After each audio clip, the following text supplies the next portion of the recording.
আসসালামু আলাইকুম। আমি সর্বপ্রথম ইরানকে ধন্যবাদ জানাচ্ছি। আমি একটা ভিডিও করেছিলাম, আপনারা অনেক শেয়ার করেছেন, প্রায় 60,000 মানুষ এটা শেয়ারই করেছেন। আমাদের কাছে একটা জিনিস চাইছিল, আমরা যেন তাদেরকে সাপোর্ট করি অনলাইন অফলাইন রাষ্ট্রীয়ভাবে। তো আজকে এই যে বাংলাদেশের মানুষ, আমরা প্রাণ ভরে বা মন থেকে এর জন্য দোয়া করছি, ভিডিও বানাচ্ছি, শেয়ার করছি, সব কিছু মিলিয়ে এটার একটা ইফেক্ট তো পড়ছে।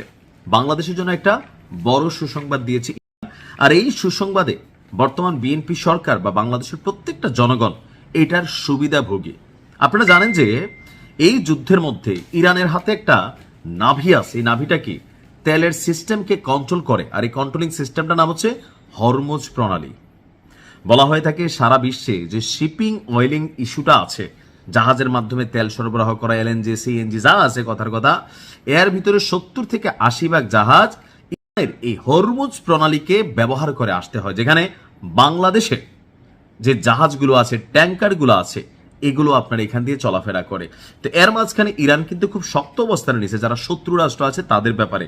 তো আমরা একটা টেনশন পড়ছিলাম যে হরমুজ প্রণালী দিয়া আমাদের যে জ্বালানি তেলবাহী জাহাজগুলো আছে এগুলো যদি আসতে না পারে, ইরান যেহেতু একটা রেস্ট্রিকশন দিছে ওয়ার্ল্ড ওয়াইড, সো আমরাও মনে হয় বাটে পড়ে যাবো। তো যাই হোক, আমাদের চিন্তা দূর করে দিয়েছে।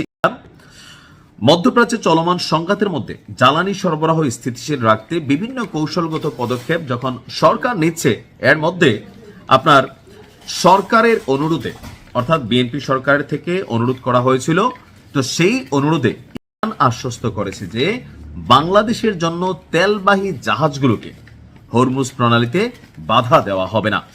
আমাদের জ্বালানি মন্ত্রণালয়ের কর্মকর্তারা বলছেন বাংলাদেশ হরমুজ প্রণালী দিয়ে তেল এবং এলএনজি বহনকারী যে জাহাজগুলো আছে সেগুলো ব্যবহার করে, আর এই জাহাজের নিরাপদ চলাচলের নিশ্চয়তা চেয়ে সাথে যোগাযোগ করেছিল বর্তমান সরকার। মধ্যপ্রাচ্যের সংঘাত বিশ্বে অন্যতম গুরুত্বপূর্ণ জ্বালানি পরিবহন নৌক যে করিডর অর্থাৎ হরমুজ প্রণালী, এটাকে বড় বিপদে ফেলেছিল বা ঝুঁকির মুখে ফেলেছিল। তো এতে সম্মতি দিয়ে বাংলাদেশের জ্বালানিবাহী জাহাজ হরমুজ প্রণালীতে প্রবেশের আগেই তা ইরানকে জানাতে অনুরোধ করেছে। মানে এই হরমুজ প্রণালীতে যাওয়ার আগেই বাংলাদেশকে বলছে আপনাদের জাহাজটা যখন আসবে তখন আপনারা কি করবেন, আমাদের জাস্ট একটা মেসেজ দিবেন যে হ্যালো ভাই আমরা আসতেছি। তাহলে কি হবে, এখানে হয়তো সাংকেতিক কোনো কোড নাম্বার থাকে অথবা জাহাজের কোনো আইডেন্টিফিকেশন নাম্বার থাকে, সেই হিসাবে বাংলাদেশ জাহাজকে আপনার নিরাপদে এই হরমুজ প্রণালী থেকে পার করতে দেবে। আপনার আজকে আমাদের বিদ্যুৎ জ্বালানি মন্ত্রী ইকবাল হোসেন তিনি আপনার ঢাকায় নিযুক্ত রাষ্ট্রদূত জলিল রাহিনীর সাথে একটা বৈঠক করেছেন, আর এই বৈঠকের পর আপনার এই তথ্য দেশের সামনে আসলো যে এই মুহূর্তে হরমুজ প্রণালীতে বাংলাদেশ যে ঝামেলাগুলো পড়ার আশঙ্কা করছিল, জাহাজ আটক হইতে পারত, আমাদের তেল সেখানে আটক হইতে পারত, তো এগুলা দিয়া সামনে এই দেশ জুড়ে জ্বালানির ঘাটতি আছে, এলএনজির ঘাটতি আছে, তো একটা বড় ধাক্কা খাইতো। তো যাই হোক, মিত্র দেশ, আর আমরা আশা করি আমরাও ইরানের জন্য সাপোর্ট করব।